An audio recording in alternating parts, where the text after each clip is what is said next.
दोस्तों, अगर आप भी भारत की जीत से खुश हैं तो वीडियो को लाइक जरूर कीजिएगा। दोस्तों, सांस रोकने वाले अंतिम ओवर्स में जब 12 गेंद में 24 रन चाहिए थे, 6 गेंद में 20 रन चाहिए थे, तो पांड्या और शार्दुल ठाकुर ने कैसे चमत्कार कर इस हारे हुए मैच को जिताया। आपको दोनों अंतिम ओवर्स का पूरा वीडियो दिखाने जा रहे हैं, लेकिन उससे पहले आप सभी को क्या लगता है, पांड्या, शार्दुल ठाकुर और इमरान मलिक में कौन एक बेहतर खिलाड़ी है? नीचे कमेंट करके हमें जरूर बताइएगा। दोस्तों, सुना है कि टी20 मुकाबले बेहद ही रोमांचक होते हैं, अंतिम ओवर तक जाते हैं, लेकिन अगर एक ऐसा मुकाबला जहां पर दूसरी टीम को लक्ष्य 350 का दिया जाए और फिर भी मामला अंतिम ओवर्स तक पहुंच जाए, उससे ज्यादा रोमांच शायद ही किसी और फॉर्मेट में हमें मिलेगा, जो कि आज हैदराबाद की सरजमी पर हुआ। राजीव गांधी इंटरनेशनल स्टेडियम में शुभमन गिल के दोहरे शतक की गूंज से पूरी तरीके से कांप रही थी न्यूजीलैंड की टीम। जी हां दोस्तों, हमारी पहले बल्लेबाजी थी और बल्लेबाजी करते वक्त भारतीय क्रिकेट टीम के इस शेर ने आज शतक नहीं, 150 नहीं, बल्कि दोहरा शतक लगाया। रोहित के शुरुआती 34 रन भी देखने को मिले थे, लेकिन दोस्तों उनसे ऊपर कोई और खिलाड़ी जा ही नहीं पाया और सबकी निगाहें भी शुभमन गिल पर थी। 149 गेंदें, 19 चौके, 9 छक्के और 140 के शानदार गगनचुंबी लगातार स्ट्राइक रेट से इस खिलाड़ी ने 208 रन बनाए, जिसके चलते दोस्तों हमारा देश 350 का लक्ष्य दे पाया विरोधी टीम को। अब दोस्तों, वनडे क्रिकेट में जब इतना बड़ा लक्ष्य किसी टीम को दिया जाता है तो जीत सुनिश्चित मानी जाती है, और वो भी उस टीम के खिलाफ जहां पर ना तो केन विलियमसन है, ना ही बड़े से बड़े और खिलाड़ी हैं जो विश्व भर में खेल रहे थे अभी हाल फिलहाल में। भारतीय क्रिकेट टीम की जीत पर मोहर मानो पहली गेंद से लग चुकी थी, और उसके बाद इसे मुकर्रर करने के लिए भारतीय गेंदबाजों ने आगे बढ़कर अच्छा प्रदर्शन भी किया। जैसे कि दोस्तों डिवॉन कॉनवे का विकेट सिराज ने आते ही 10 रन पर हासिल कर लिया था। हालांकि दोस्तों ये विकेट तो मिला हमें, परंतु उसके बाद न्यूजीलैंड के स्कोर बढ़ने की रफ्तार अचानक से बहुत तेज हो गई और अगला विकेट मिला पारी के 13वें ओवर में। लेकिन दोस्तों फिन एलन को जब 40 रन पर आउट किया, तब तक न्यूजीलैंड की टीम का जो स्कोर था वो लगभग 70 के ऊपर जा चुका था।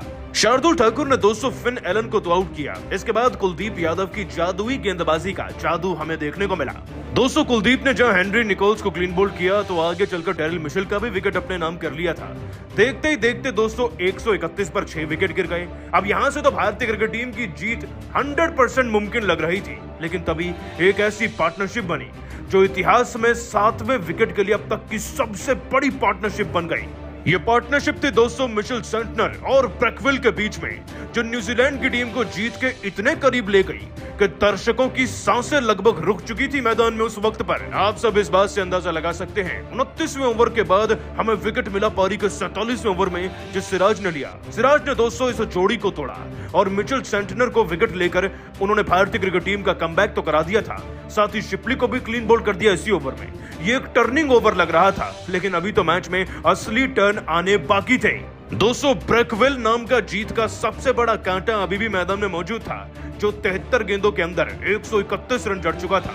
12 गेंदों में 24 रन बनाना कोई मुश्किल बात नहीं जब आप अंतिम ओवर्स में पहुंच जाएं, लेकिन जब विकेट एक बचे तो राहें मुश्किल हो जाती हैं। और दोस्तों अंतिम ओवर्स को डालने के लिए पांड्या और ठाकुर को चुना गया, और फिर रोहित ने ऐसी उम्दा कप्तानी करी जिसके दम पर भारत ने इस मैच को जीता है। दोस्तों चलिए आपको अंतिम 2 ओवर का रोमांच दिखाते हैं। पहली 2 गेंदों पर पारी के 49वें ओवर की दोस्तों पांड्या ने 2 रन लुटाए, लेकिन जब तीसरी गेंद पर फर्ग्यूसन उनके सामने आए, तब रोहित ने उन्हें कुछ ऐसा कह दिया कि यह हारा हुआ मुकाबला जीत में बदल गया। दोस्तों रोहित शर्मा ने पांड्या को करीब बुलाया और ज्यादा हाइट पर गेंद डालने के लिए कहा, ऑफ स्टंप को टारगेट करते हुए। पांड्या ने बिल्कुल वैसा ही किया।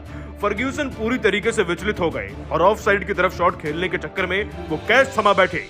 शुभमन गिल ने उनका कैच तो पकड़ लिया, लेकिन दोस्तों इस कैच से उन्होंने मैच भी पकड़ा था। पांड्या ने मैच को पूरी तरीके से बदलकर भारत के पक्ष में ला दिया, क्योंकि दोस्तों जहां 12 गेंदों में 24 रन चाहिए थे, आगे चलकर 3 गेंदों में पांड्या ने मात्र 2 रन दिए।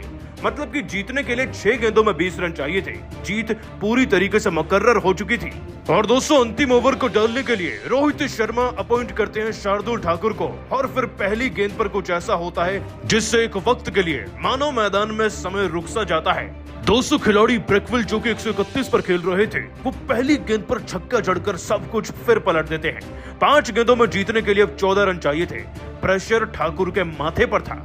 अगली गेंद वो वाइड फेंकते हैं और फिर तो दोस्तों रोहित शर्मा दौड़े दौड़े उनके पास जाते हैं और बताते हैं कि ऐसी प्रेशर की खड़ी में भैया यॉर्कर डालिए। और दोस्तों शार्दुल ठाकुर ऐसा ही करते हैं और अगली गेंद पर ब्रेकवेल का विकेट लेकर पूरे मैच को ही बदल देते हैं। उन्होंने डीआरएस जरूर लिया लेकिन वो आउट दिए गए।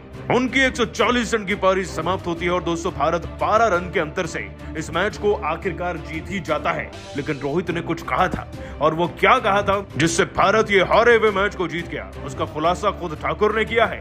12 रन से भारत को जिताने के बाद शार्दुल ठाकुर ने अपने बयान में कहा, मुकाबले अगर अंतिम ओवर के हों और वो खास तौर पर अगर वनडे मैचेस हो तो किसे याद नहीं रहते। जाहिर सी बात है आज के मुकाबले में जब अंतिम ओवर के लिए रोहित ने मुझे चुना तो थोड़ा बहुत नर्वस जरूर था, लेकिन जानता था कि टीम को जिताना है, देश को जिताना है हर हाल में। बल्लेबाजों ने हमारे बहुत मेहनत करी थी और इस लक्ष्य को बचा नहीं पाते तो शायद ये भारतीय गेंदबाजी पर किसी कलंक से कम नहीं होता।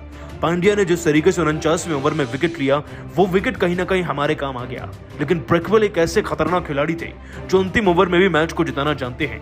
और जब पहली गेंद पर उन्होंने छक्का लगाया तो दूसरी गेंद प्रेशर में मैंने वाइड गलती से फेंकी। उसके बाद रोहित भाई ने मुझे बताया कि ऐसी परिस्थिति में मैं अपनी यॉर्कर का क्यों नहीं इस्तेमाल करता, जिसके बाद मैंने बिल्कुल वही किया और पैड्स को टारगेट करते हुए अपनी गेंद को तब्दील किया एक यॉर्कर में, जिसके बाद नतीजा हम सबके सामने है। लेकिन रोहित भाई जैसा कप्तान हो तो कहीं ना कहीं मुझे धोनी भाई जैसा सहारा मिलता है और ऐसा कप्तान ही भारत को वनडे वर्ल्ड कप भी जिताएगा। बाकी ये जीत सभी खिलाड़ियों के बराबर की मेहनत है। मैंने अंतिम ओवर में आकर कोई खास चमत्कार नहीं किया। उम्मीद है हम सीरीज को भी ऐसे जीतेंगे। दोस्तों रोहित शर्मा एक ऐसे खिलाड़ी हैं जो थोड़ा बहुत पैनिक जरूर हो जाते हैं, लेकिन उनकी सहनशीलता धोनी जैसी है। ऐसे अंतिम ओवर में जो खिलाड़ियों की मदद करे वही असल कप्तान है। लेकिन आप सभी को क्या लगता है आज हम किसकी वजह से जीते, शार्दुल या शुभमन गिल? और साथ ही रोहित और धोनी में कौन बेहतर है, इसका भी जवाब नीचे कमेंट करके जरूर दीजिएगा।